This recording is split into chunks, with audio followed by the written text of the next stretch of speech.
Good evening, everybody. Welcome to tonight's City Council meeting. It is Tuesday, March 13th, and we're certainly pleased to have you all in attendance. Let's start our meeting by introducing you to your City Council. Council members Erpenbach, Kiley. Here. Neitzert. Here. Rolfing. Here. Selberg. Here. Starr. Here. Staley. Here. Erickson. Here. Thank you, councilors. We appreciate it. In Sioux Falls, we lead our meetings with an invocation, and very, very pleased to have Tom Rooney here. Tom, welcome. Tom is with the Direct Line Prayer Center. He's a director there. For those of you who don't know, the Direct Line Prayer Center is just right across the street from City Hall. So, Tom, so glad you're here. What we'd ask is that you stand for Tom's invocation, and then please remain standing for our Pledge of Allegiance. Tom? Thank you, Mayor and council members. I'd like to start with a scripture reading from 1 Timothy 2. It says, I urge then, first of all, that petitions, prayers, intercession, and thanksgiving be made for all people, for kings and all those who are in authority, that we may live a peaceful and quiet life in all godliness and holiness. It says this is good and that pleases the Lord. So, Father, in Jesus' name, we come with that intent today, to pray for all who are in authority here in our city. We ask you, Lord, to pour out your Spirit upon them, that you would bless them with your wisdom. God, that there would be wisdom, knowledge, and understanding here tonight. Lord, that you would direct our path, that you would cause us, Lord, to see that your word is a lamp unto our feet and a light to our path, that you would do a work among us. We thank you for this city. We declare your blessing over it. And God, we just ask you in Jesus' name to release your wisdom to each one. God, that we would be able to conduct the business of the city in a forthright manner that would be honorable and pleasing to you. We ask it in Jesus' name. Amen. I pledge allegiance to the flag of the United States of America and to the republic for which it stands, one nation, under God, indivisible, with liberty and justice for all. Thanks, Tom. Thank you. Thank you. Thanks for being the director there.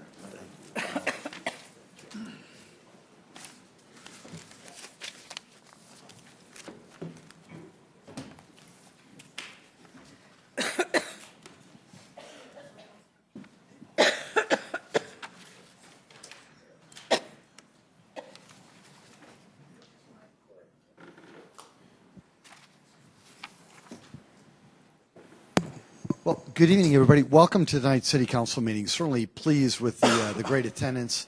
I do have a proclamation I'd like to read, and then we've got a special recognition as well. First, folks, we got to get you in here. Come on. Welcome. And Gene, welcome. First of all, would you please introduce these good folks? Yes. My name is Gene Dickey. I'm the Community Outreach Manager for Serving the Dakotas for the National Kidney Foundation. These four individuals here are part of our executive committee of our board of directors here in the Dakotas. Jerry Schreier, TJ Walth, Deb Kavanaugh, and Colleen Hone. Thank you. Well, Gene, thank you, and thanks to all of you for being here. On behalf of 183,000 people, I'm going to read the proclamation. Whereas there are an estimated 30 million or 1 in 7 Americans with kidney disease, and most don't know that they have it. Whereas it is critical that attention be brought to this often overlooked but increasingly common disease whose major risk factors are diabetes, high blood pressure, a family history of kidney failure, and age over 60. Untreated kidney disease can lead to kidney failure. Whereas the National Kidney Foundation, the leading organization in the United States dedicated to the awareness, prevention, and treatment of kidney disease, is calling on all Americans to take care of their kidneys and get tested if they are at risk. Now, therefore, I, Mike Huther, Mayor of the City of Sioux Falls, do hereby proclaim March 2018 as National Kidney Month in Sioux Falls. Thank you for being here. Let's give them a round of applause, please.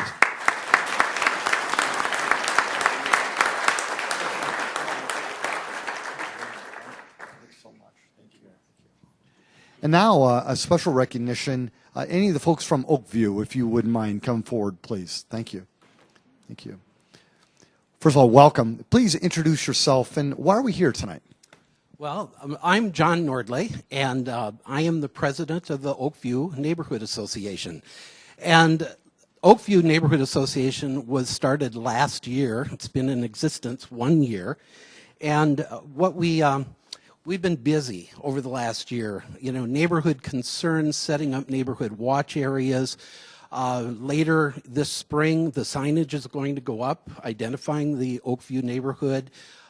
So there are many, many things going on. One of the biggest things that we have going on, 2 weeks from tonight, we have a mayoral forum and in conjunction with Messiah New Hope Lutheran Church at 5001 East Madison at 7 o'clock, and everybody is welcome to come. All 6 candidates for mayor have agreed to be there, and we hope to bring up a lot of concerns about the neighborhoods and, you know, what we'd like to hear what the candidates have to say. So anyway, one of the things that we did in Oakview right on is we started an award, and it is the Neighbor of the Year Award, and this plaque will be hanging at the Oakview Library. And our first Neighbor of the Year is Tanya Rude, and I would like you, maybe both of you, to present this award to Tanya and maybe read what the award has to say on it. Be happy to. I can hold it for you. Thank you. It's like Thank you. Well, first of all, let's give Tanya a round of applause.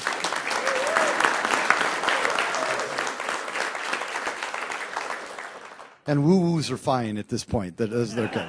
They're good. The Oakview Neighborhood Association Neighbor of the Year Award. Whereas the purpose of this award is the purpose of the Oakview Neighborhood Association is to come together and to empower each other to be proud of our neighborhood. And whereas we advocate shaping its future and remembering its history. We are active in the neighborhood. Matters such as land use, public services, environmental protection, consumer safety and protection, and we strive to preserve our historic and distinctive community. We provide support in other matters of neighborhood concern, and we promote and participate in the civic life of Sioux Falls. Well, first of all, thanks for letting me be part of this. Council Chair, thank you as well. And again, congratulations to Tanya Rude, the very first winner of the Oakview Neighborhood Association Award.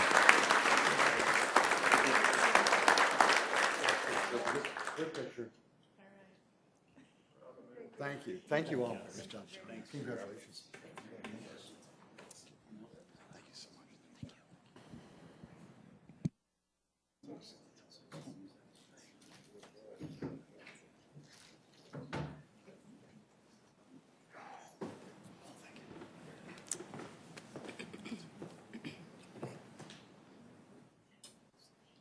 Council, thank you for that opportunity. We appreciate it. Now we'll move on to our consent agenda.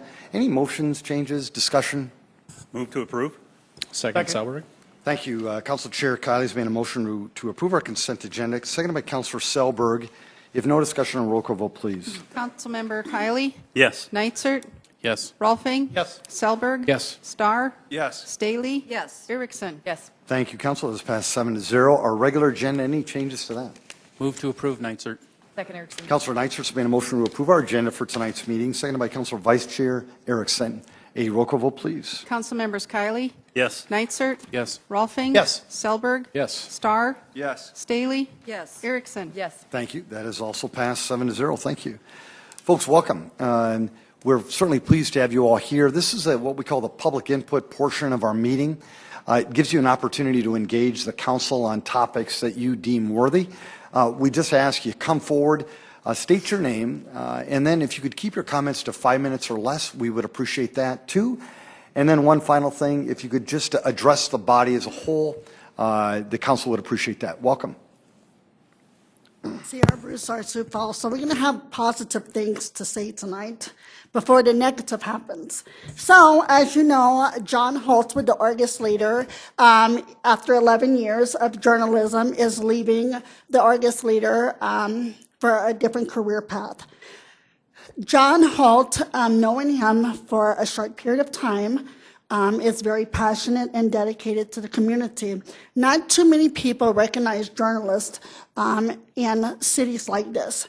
I got to know John a couple months ago, had lengthy conversations with him on different issues and different topics, going from court level to council meetings to everything else in God's creation here. And so he is really a good guy. It's really sad that he's gone, but I am happy for him that he has chosen a path that he wants to lead in a different career. John Holt had traveled with us on the crime ride-along with me, Pat Store, Teresa,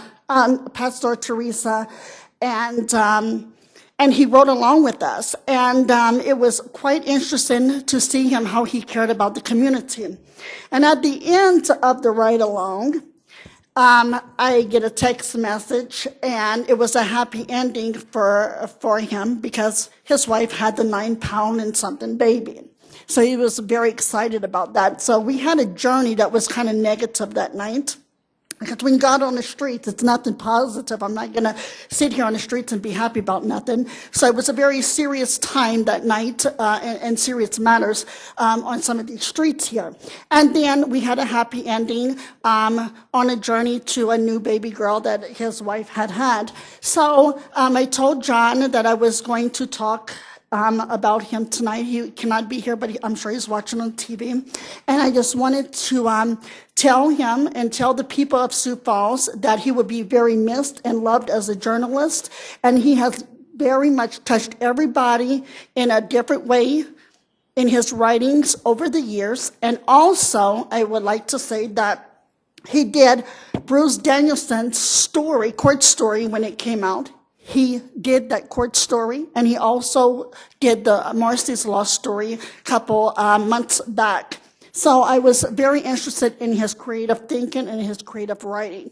So if everybody would call him this week, because it's his last week here, and congratulate him on his new success in life here, that would be appreciated if he hasn't contacted John. And thank you so much for your time.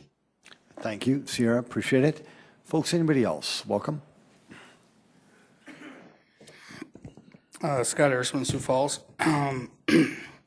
Well, there's a recent announcement about the Sioux Steel finally moving their operations out of there. I'm sure they've been talking about this for a long time. I also heard, I wasn't at the downtown Sioux Falls mayoral forum this morning, but I did talk to some people that were there, and there seemed to be this big consensus that we still need to be handing out TIFs. And in reference to the Sioux Steel property, I guess I don't really understand that. It's a very valuable piece of land. If there's any cleanup there, it'll be minimal. If they decide to sell it, they're going to get a lot of money for it. The other thing that concerns me about this TIF talk is that the Sioux Falls School District is in full swing right now to build new schools. They're proposing 3 to 4 new schools. It's going to be well over $100 million, probably, a bond issue. I can guarantee it's between 100 and 150 million. And I think it's time that we put a moratorium on TIFs because they take money away from public education. Let's face it, they just do. And it's time that the developers who make a lot of money in this community and who can develop these things on their own, they don't need our corporate wealth, they don't need our welfare, can pay their fair share towards taxes and to help fund public education like the rest of us have to. We saw the equalization people come up and talk about what's fair, and they pound down these little homeowners for all to pay every last penny of their taxes, whether they got termites or siding falling off the house or whatever else. But we hand out TIFs, millions and millions of dollars worth of TIFs, so they can build condominiums over here. Silly. We need to stop handing them out. If we're going to get serious about building $150 million worth of schools, it's time that everyone starts paying their fair share of property taxes in this community, and that means wealthy developers. And another thing we should do is maybe go back to the drawing board with Burlington Northern, since we gave them well over $27 million to move trains, which they haven't moved. They're still parking them. They're still switching them downtown. Maybe have another discussion with them and remind them of the $27 million we gave them, and maybe they need to start moving some of the train traffic out of downtown and switching. Obviously, that was not negotiated originally, which should have been, especially when we gave them that much money. One more thing I want to talk about is recently on a TV program, someone mentioned that about the top 10 win list we get to hear every year. One of the things that was missed on the list was they thought they should have been on there was number 11 should have been having a runoff for council races. I'm going to tell you something. That is probably one of the worst decisions I've ever seen the city council in Sioux Falls ever make. It harms people who are running for office, and we're lucky we're only going to have one runoff in the council race in this election. That just turned out to be that way. But it was one of the worst decisions I'd ever seen, and I hope the next council overturns that almost immediately. I hope that is the first thing, one of the first things on their agenda, to take that and overturn such a terrible decision, and to put that in a list to say that that was a great thing is complete baloney. Thank you. Thank you, Scott. Really appreciate it. Anybody else? Welcome. Hello, Mr. Mayor, ladies and gentlemen of the council, and the public at large. My name is Bob Trzynka. I've lived here in Sioux Falls for about 15 years, or longer than that, actually. I moved here in 2001. I'm here to talk a little bit about the noise ordinance issue that we heard about last week. Full disclosure, I do have a financial interest in Icon. I've also lived in the McKinnon Park area since 2001. I work downtown. I'm a lawyer here, and so I have, some insight that I'd like to share with the council. We heard a lot of testimony last week regarding the noise ordinance, Icon in particular, and the 421 Jones building. And one of the things that I want to talk about is that even though I do have a financial interest in Icon, this isn't about Icon. It really shouldn't be about Icon. It's not about the Jones building. It shouldn't be just about the Jones building. It should be about what do we want to do as a city to allow a community to expand its downtown, to create better opportunities for people to come to downtown, to create reasons that people want to come downtown, and then also to balance the expectations of businesses with the expectations of reasonable development in the downtown area.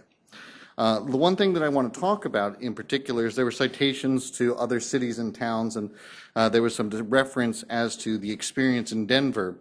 One of the things that I do want to bring up, and what wasn't mentioned at the last meeting, is that Denver is actually having a huge problem balancing the needs of its ordinances regarding noise and nuisance with the expansion of the community. In fact, it's a hotly litigated issue in the Denver community right now.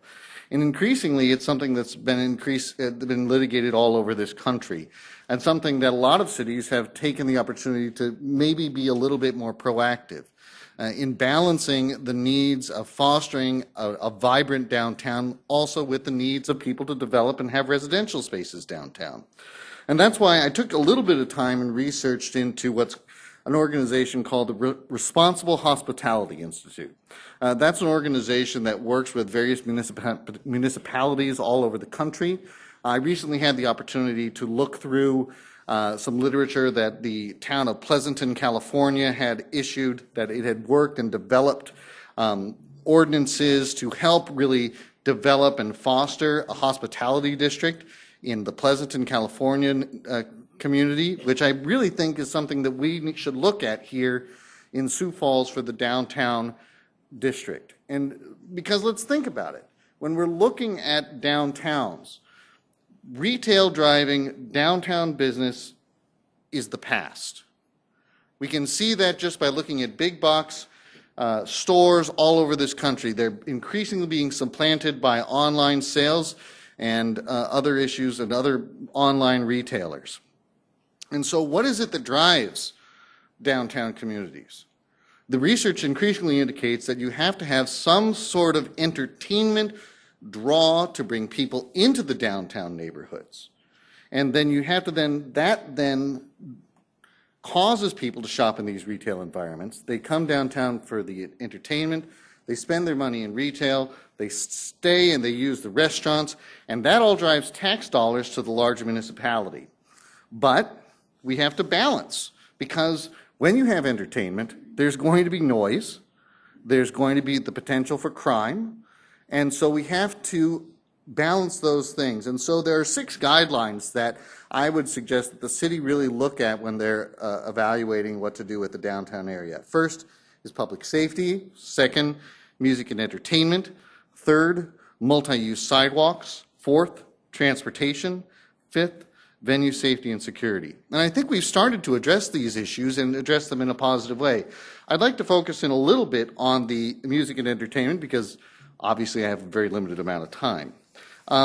In Pleasanton, there's a recognition, and in Sioux Falls, the ordinance is written in an interesting sort of way, in that it is universal for the entire town, in that the way that we evaluate sound in the quiet neighborhood of Tut Hill is the same way that we evaluate it right on the overpass as you come off into downtown from East Sioux Falls.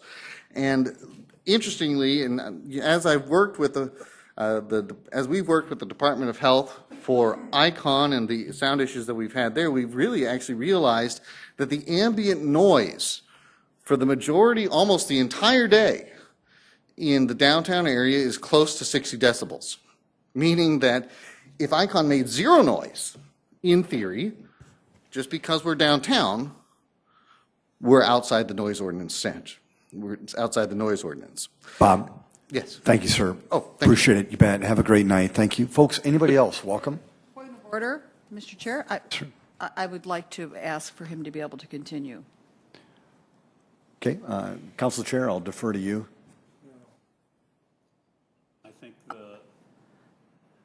I think that the counselor needs to present it in a different fashion. Well, then I would, well, are you making a ruling? No. I would like to get a little more information from this man. Make a motion. Then make a motion. I move that we allow this man to continue. Second, Erickson. Do I have to, all those in favor say aye. Aye. Very good. Bob, no, thank you, Councilor, appreciate it. Bob, continue, please. Certainly. Bob, are you speaking on behalf of the whole group? Is that what you're doing? I'm just speaking on behalf of myself. Okay. Folks, the rule is determined by the council, not me.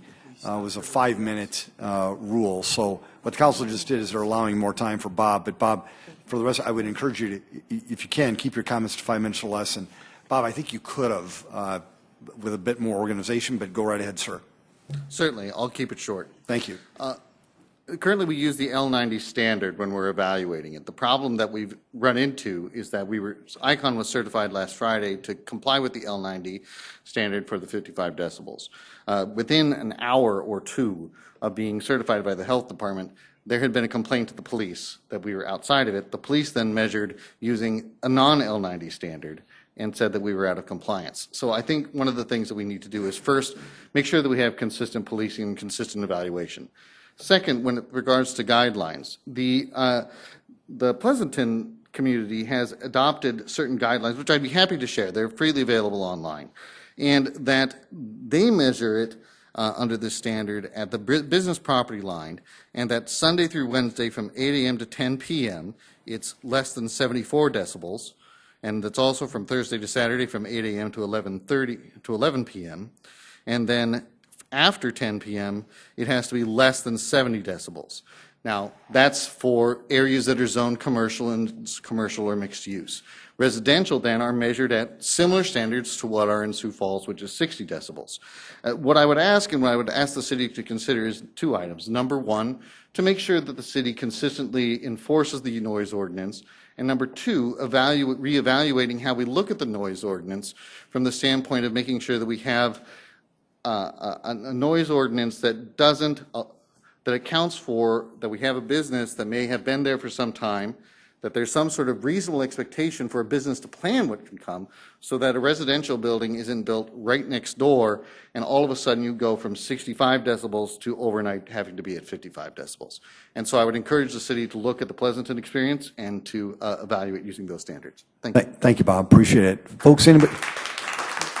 Folks, this is a city council meeting. We just ask you to refrain from that. Certainly welcome to listen to the input, and we're very interested in that. But please, no more outbursts.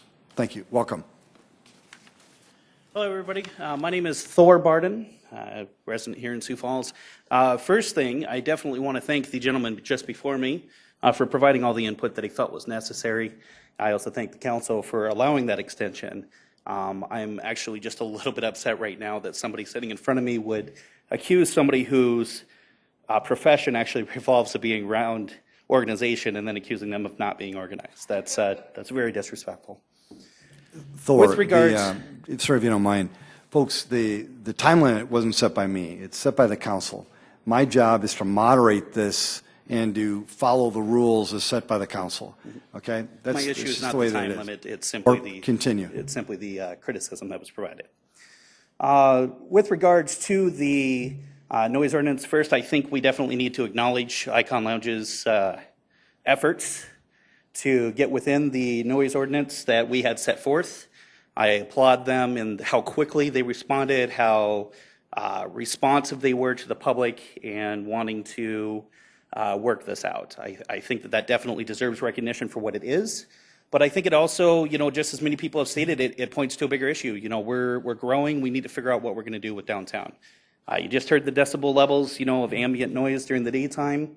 Perhaps we should be considering something that is, specifically for downtown if we're going to have it as an entertainment district. One of the things that frustrates me about this being an issue to begin with is the location of these apartments. You see, when I bought my house, I had bought a house that's roughly 2 houses away from a railroad track. Now with this here, this means that I live next to trains that are blowing their horns because I'm close to an intersection. I hear rail cars that are coming down that are shaking my house, the windows rattle and everything like that. And, unfortunately, this is something that I knew when I bought my house. Something else should definitely be acknowledged that, we have an apartment building that came after the fact of Icon. You cannot move to an area and then expect to not hear noise coming from a bar that's in the neighborhood. I think it should also be pointed out that, when you do, it's not polite to come in and say, well, I live here, now you have to change. And so we need to see some consideration going there as well, that maybe these residential units should have a little bit more soundproofing as well, especially if we're going to be building next to a thriving entertainment district that is becoming Sioux Falls downtown. With that, that's all that I have to say. Thank you very much. Thank you, Thor. Appreciate it. Welcome.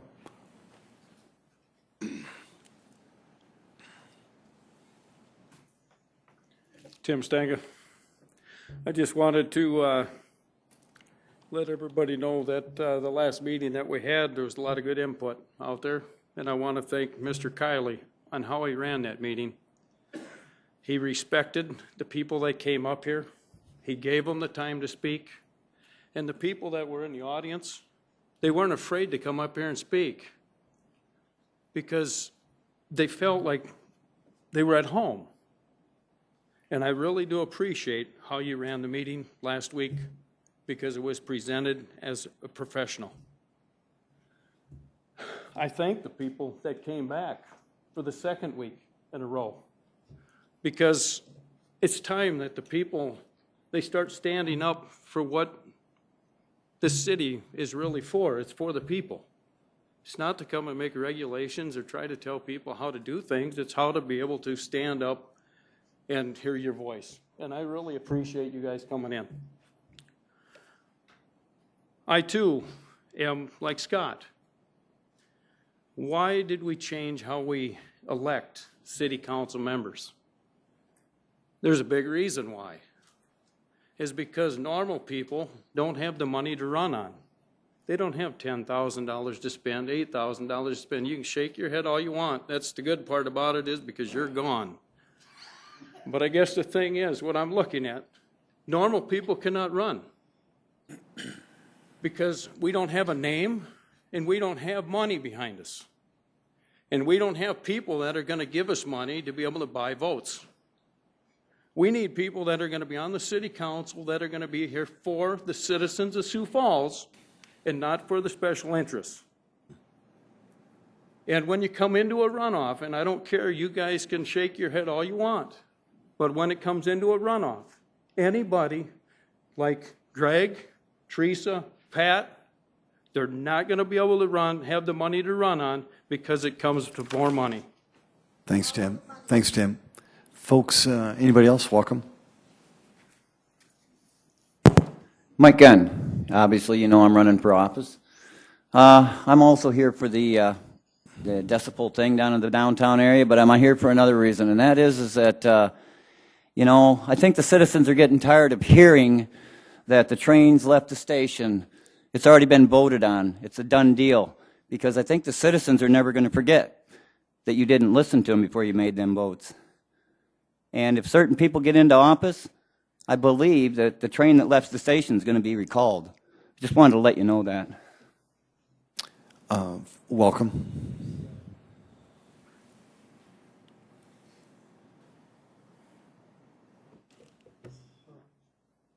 What happened to Jim? Usually it takes care of a PowerPoint. There we go. Greetings. I'm David Zokaitis, and I'm going to talk about construction for a little while because we love to build stuff in Sioux Falls. Looks to me like the city of Sioux Falls has a pronounced pro-developer bias. Now, if you think about expensive elections, you pretty much expect this to happen.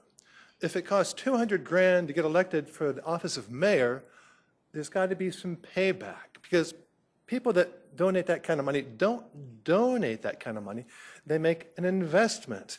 And indeed, I did hear that term coming out of one of the mayoral candidates, his investors. So maybe they're investing in a campaign and expect a return on their investment. Okay, so in the city of Sioux Falls, we use a number of private public partnerships. These are cases in which the city and the builder get together to share costs, and then the builder owns a completed project. Now, this makes sense if you have a blighted area that needs some extra help, but it's really good to use public bids in this process to make sure that nobody's getting too good of a deal. Unfortunately, in Sioux Falls, the process is secret, making it look suspect. We also use tax increment financing in Sioux Falls. This is a public-private partnership in which builders get to avoid property taxes for 15 years, 20 years, a long time. We've got 14 active districts in Sioux Falls. Now, this is another way to pay for urban renewal and blight removal. But again, you know, it's okay if it's public, competitive bid, but if you do it secretly, it doesn't look good. All right, now, you got to think about some of the mechanisms going on behind these public-private partnerships. In South Dakota, we use regressive taxation in which poor people pay a higher percentage of their income in taxes and fees than do rich people. So there's that income disparity business. So these partnerships take tax money that's paid disproportionately by poor people and give it to rich companies. So you're doing some income redistribution the wrong direction. But most people don't know that because they don't think hard enough. During a city council meeting regarding some downtown construction regulations, I heard a comment about like this. They had scale requirements way back due to developer resistance. Looks like developers have too much input. And there's a city planning commission that unanimously approves everything. It looks suspicious. All right, so we're talking about apparent pro-developer biases, and here's all these cases in point. Now, let's look at the administration building that was approved late 2016. The citizen petition that wanted to put this up for a vote, that was ignored. That's to the benefit of the developers. Look at the multi-use parking ramp. A lot of money going on in this thing. We should have built a big ramp for $10 million instead we're building a smaller ramp for $21 million. It's all done in secret. Looks like a biased decision to me. Oh, and check out that new mansion in the McKenna Park area. Too big, too close, wrong style. City approved it. Court struck it down. Looks like a biased decision. Oh, and the agricultural land at 6th and Bonson was rezoned in spite of heavy community opposition. Good for builders. Oh, and you got to check out these apartments on 14th Street. They are so out of character with a neighbor. Here's what was there before. You got some space. It's brick. Looks kind of nice. Here it's smashed up right next to the curb. It looks like it's got cheap corrugated siding on it. Looks out of character. Oh, and let's talk about the Icon Lounge. They had concerts there for years. We approved a new building right next door, and Now, concerts aren't cool there. The real issue is getting back to expensive elections and got to work for who pays for your election. Not a good strategy. And as always, we should enjoy nature and the world around us. And here's a shot going down the street, and pretty soon winter will be over, so you better enjoy it while you can. And with that, I bid everybody a good evening. Folks, welcome.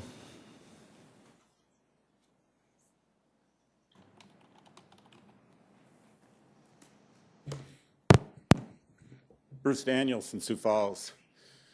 First, I sent an email to all the council members, and I just want to reiterate what I said in the email that I sent last week. Was in all the years I've been coming to city council meetings, that is one of the best city council meetings I could have ever imagined. All of you sitting up here that were part of this meeting did a phenomenal job sitting through, paying attention to 28 different people that got up and talked. It was pretty amazing, and I hold you all high, and thank you, Chair Kiley, for doing such a great job. This afternoon, I came in to the public services meeting, and I found it absolutely fascinating to have the discussion, to have all the personalities involved that were there. The sheriff was there. And then we ended up hearing about the triage center. And the triage center is something that I have been very fascinated with since I attended a meeting down at the Hy-Vee last year, and I recorded it, put it up on the website. And I've been trying to talk it up, try to get people involved in it and understand what this thing's all about. This is going to be a fantastic addition to this community, and I'd like to hear more publicity about it and more discussion about it. And then as I'm trying to drum up a little more interest in it just in the last few days, I went to Minneapolis this weekend, and I got to experience a 911 service call that just blew my mind. I was at an event, a couple hundred people there. I was walking down a corridor. A woman, 70 years old, collapsed in front of me. I've had 50-some years experience with seizures and helping people who drop in front of me. And I immediately dropped down, helped this woman. Immediately then another woman came down. She starts helping. Another person came over and she started helping on the side. They're introducing each other. I'm Dr. So-and-so. I'm a nurse, and they asked me who I was, and I just said I'm a computer programmer. I called immediately. I asked the event coordinator to call 911. And the reason I'm bringing this up is in that short period of time that everybody's getting together, I asked for ice for this woman's head and for the hematoma that was happening. And in about 3 minutes, we had full ambulance service there. We had the paramedics, the fire department. They were ready to carry this woman out of there, and they weren't anywhere around. This was not a big enough event to have medical personnel. The reason I'm bringing this up is we've got a need for a triage center. We have a need for a city-owned fire department-run ambulance service. I've been harping on this for quite a while. I got to see how one worked, and it was amazing. Thank you. Thank you, Bruce. Anybody else? Welcome.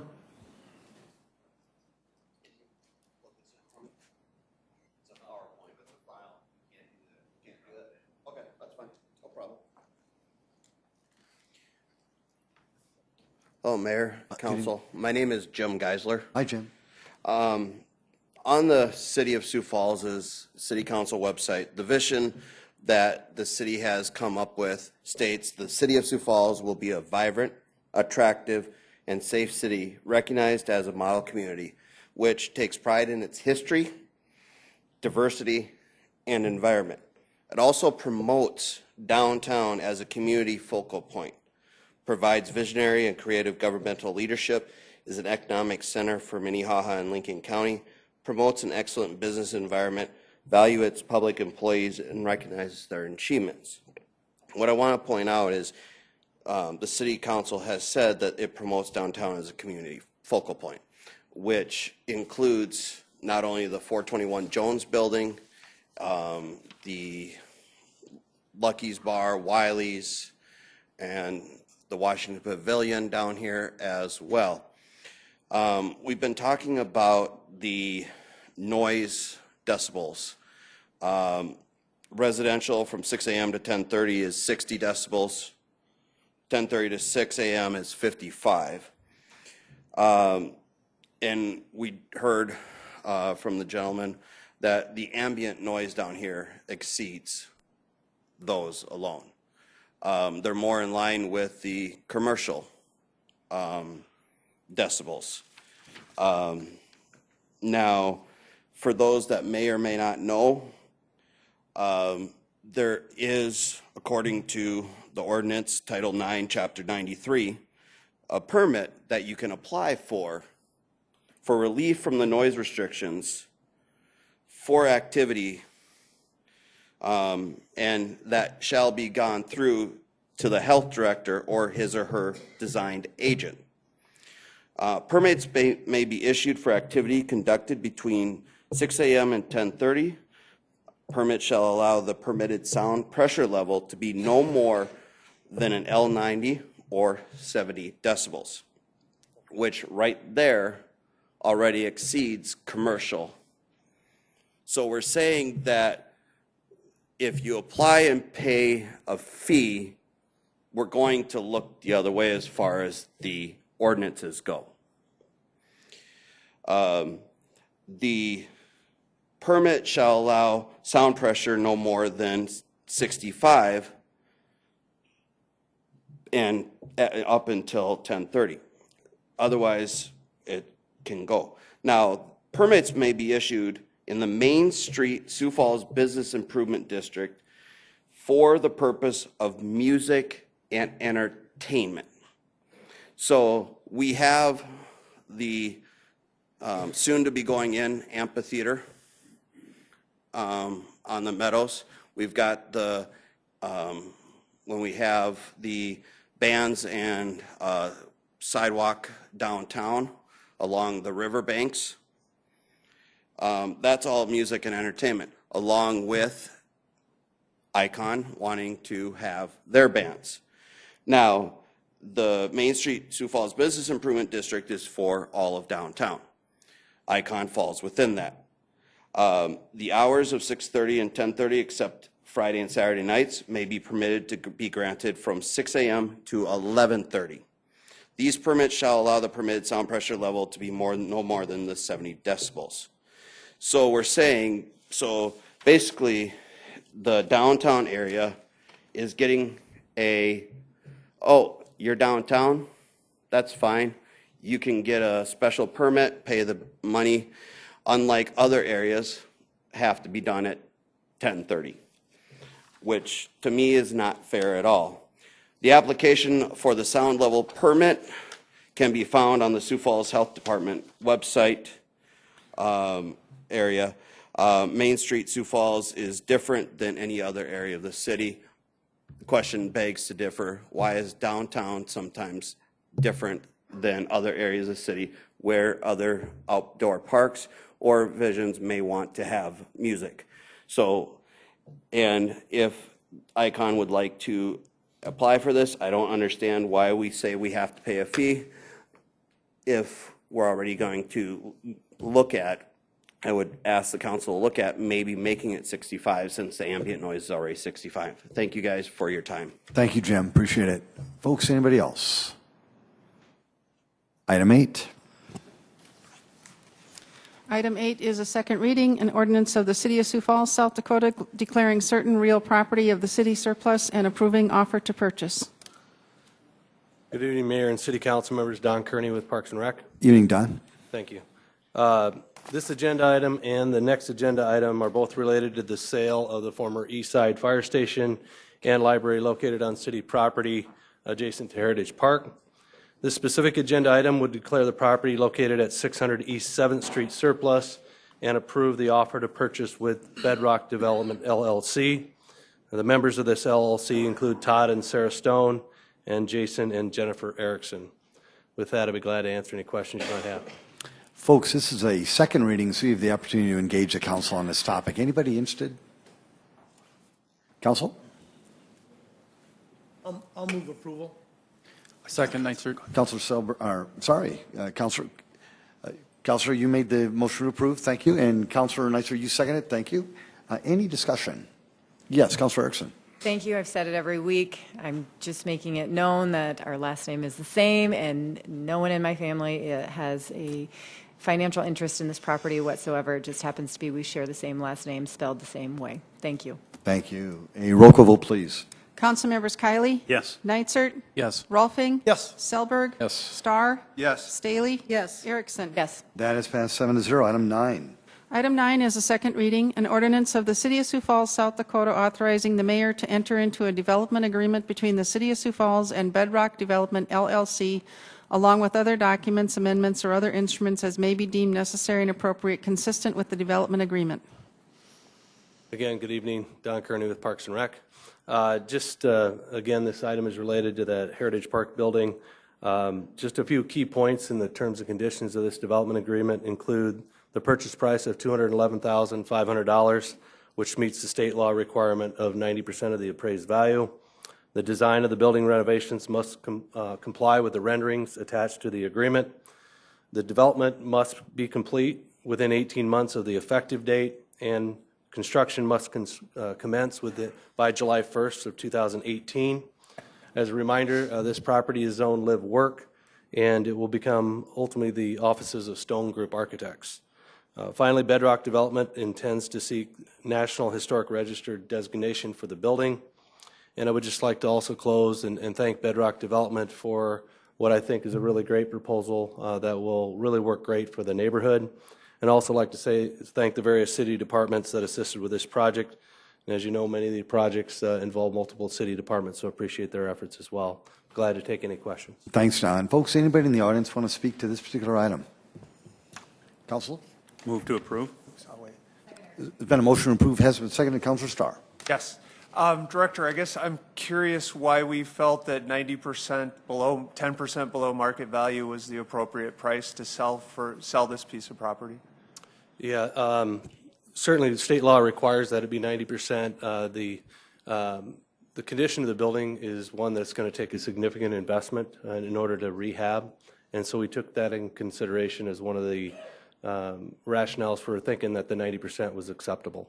I guess my question then is shouldn't, if it's appraised, that takes into consideration what the condition the building's in, doesn't it? Or is it over, if it's been appraised at a value, that's the value of the building in the condition that it's in. I mean, we spent this afternoon talking about that, in different buildings and stuff. So I guess I understand the philosophy. I'm just concerned that we'd be giving away the city or the taxpayers' money by not getting a fair value for the building. I think if you take into consideration the cost that the city would be experienced associated with maintaining and keeping an existing 100-year-old building, it would far outweigh any of the 10% of the difference between the appraised value and what we're actually getting in the actual purchase price. Thank you. You bet. Thank you both. There has been a motion to approve. It has been seconded. A good discussion. A roll call vote, please.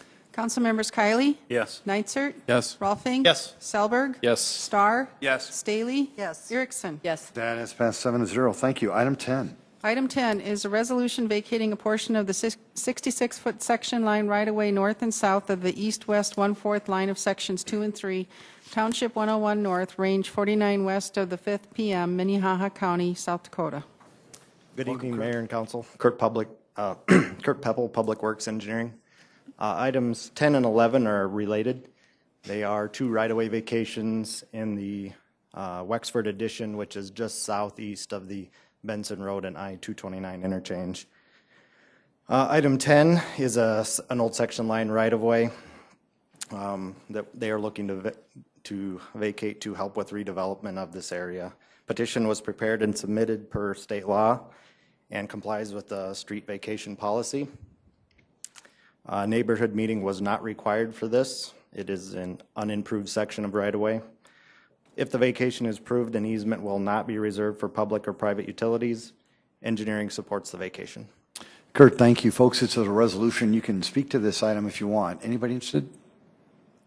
Very good. Councilors? Move to approve Erickson. Second. Councilor Vice Chair Erickson has made a motion to approve this resolution, seconded by Council Chair Kiley. If no discussion, a roll call vote, please. Council members Kiley? Yes. Nitzert? Yes. Rolfing? Yes. Selberg? Yes. Starr? Yes. Staley? Yes. Erickson? Yes. That has passed 7-0. Kurt, 11.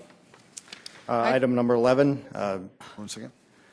A resolution vacating the East 34th Street North right-of-way from the west right-of-way line of North Bonson Avenue to the west, a distance of 1,037.90 feet. Thank you, Kurt. like I said, number 11 is in the same vicinity. The petition for this right-of-way vacation was submitted per state law, complies with the city street vacation policy. A neighborhood meeting was not required. If approved, an easement will not be retained for public and private utilities. This right-of-way is no longer needed due to the realignment of North Bonson Avenue. Engineering supports the vacation. Kurt, thanks. Folks, once again, resolution you can speak to. Anybody interested? Councilors? Move approval, Rolfing. Second, Selberg. Councilor Rolfing's made a motion to approve this resolution, seconded by Councilor Selberg. Thank you both. A roll call vote, please. Council members Kiley? Yes. Nitzert? Yes. Rolfing? Yes. Selberg? Yes. Starr? Yes. Staley? Yes. Erickson? Yes. Thank you, Council. That has passed 7-0. Item 12. Item 12 is a resolution abating the front foot assessment for street maintenance fees at parcel number 280.50.08.3031, 5900 South Sycamore Avenue. Good evening, Mayor, Council. Galen Huber, Street Manager for the Department of Public Works. The City of Sioux Falls has approximately 60,000 parcels that fall within the city's limits that we take a look at this year. We had 1,600 additional parcels that we had that were added in or platted into the city, and they have to meet. And we take my division takes a look at these 1,600 properties to see if they meet the criteria to be assessed for front foot assessment. This parcel is annexed into the city of Sioux Falls, but the street that it abuts against is a gravel road that's maintained by Springdale Township, so it doesn't meet that criteria. We do not maintain it, so it needs to be removed from the roll. Very good. Thank you, Galen. Appreciate it. Folks, anybody want to speak to this item? Councilors? Move to approve Erickson. Second. Council Vice Chair Erickson made that motion to approve this resolution, seconded by Council Chair Kiley. Thank you. A roll call vote, please. Council members Kiley? Yes. Nitzert? Yes. Rolfing? Yes. Selberg? Yes. Starr? Yes. Staley? Yes. Erickson? Yes. That has passed 7-0. Thank you, Council. Item 13. Item 13 is a resolution abating the front foot assessment for street maintenance fees at parcel number 280.50.08.3040, 5100 East 69th Street. Galen Huber, Street Manager. This parcel butts right beside this property and is on butts against the same gravel road maintained by Springdale. Thanks, Galen. Folks, anybody in the audience want to speak to this item? Very good. Councilors? Move to approve, Nitzert. Thank you, Councilor Nitzert. Second, Rolfing. Councilor Rolfing, thanks for seconding it. A roll call vote, please. Council members Kiley? Yes. Nitzert? Yes. Rolfing? Yes. Selberg? Yes. Starr? Yes. Staley? Yes. Erickson? Yes. Council, that has passed 7-0. Thank you. Item 14. Item 14 is a resolution abating the front foot assessment for street maintenance fees at parcel number 280.50.08.3041, 5400 East 69th Street. Galen Huber, Street Manager. This is the third property that abuts beside it, that abuts against this gravel road. Galen, thank you, folks. I do have to ask you, does anybody want to speak to this item? Didn't think so. Council. Move to approve. Second, Erickson. Thank you, councilors. Appreciate that. A roll call vote, please. Council members Kiley? Yes. Nitzert? Yes. Rolfing? Yes. Selberg? Yes. Starr? Yes. Staley? Yes. Erickson? Yes. That's it. That has passed 7-0. Thank you, councilors. Is there any other business? Wait a minute. There's been a motion to adjourn. Second. Has been seconded. All those in favor say aye. Aye. Opposed? This meeting is adjourned. Sioux Falls. Make it a great, great night.